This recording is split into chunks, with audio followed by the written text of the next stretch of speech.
Okay, how's it going, everybody? I hope you're all doing well. And again, thanks for watching.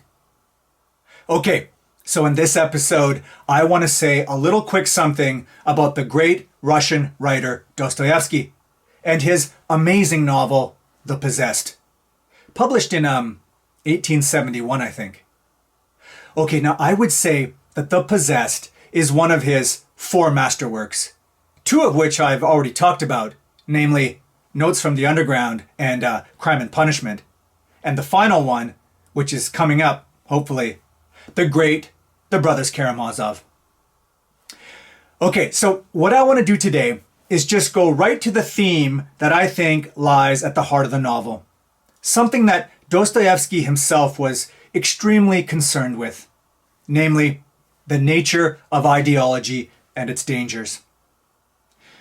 That's to say, in a nutshell, I think that what The Possessed is a novel which gets us to see just how moved and animated we can become when we're under the spell of ideas. To what extent ideas can inhabit us and drive us and compel us to do all sorts of crazy things. Okay, so let's get going. So first of all, how does Dostoevsky define or understand ideology? Well, Dostoevsky aside for a second, at a more basic or general level, I think we can define ideology as something like this. It's something like a set of ideas or beliefs that determine one's behavior.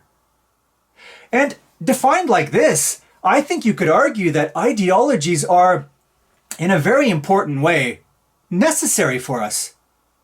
And that's because we simply can't do without them, because we can't act without making sense of the worlds that we inhabit. But though Dostoevsky would say that they clearly do determine behavior or action, that's not all that ideologies are for him. That's not the whole story. No, for him, most of the people who are under the grip of an ideology are, well, they're beyond the scope of reason. I mean, in a normal, everyday, rational dialogue, most of us can be persuaded away from our ideas with evidence and with arguments, right? But that's not the case with those under the grip of ideologies, he thinks. And that's because their views, though masquerading as reason, are actually rooted in, well, something like faith. Maybe another way of putting this, certainly Dostoevsky seems to think so, is that ideology is a kind of reverence towards ideas. It's a kind of religiosity. It's a kind of substitute religion. That's why ideologues, like the younger characters in the novel, like Stepanovich and Stavrogin, act with a kind of certainty and a kind of dogmatism, despite only having faint outlines of a view. For them, and for ideologues in general, it's all about action, and it's not really about justification. Now, this point about dogmatism should be emphasized. What I mean here is that the ideologue's certainty and their rigidity of thinking is actually the result of the fact that the ideology they hold to is, well, it's in possession of their thinking. They don't think their view thinks them. I mean, think about it.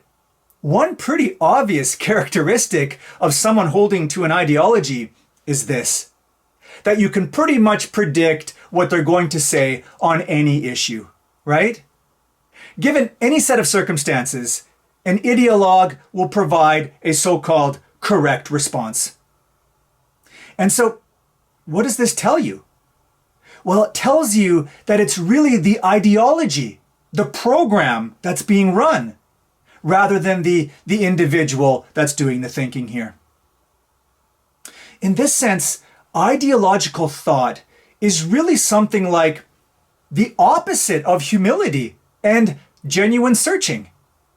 That's to say, ideology in its complete form claims to provide the answers to pretty much everything, certainly to all political and moral questions, and it allows for no variance.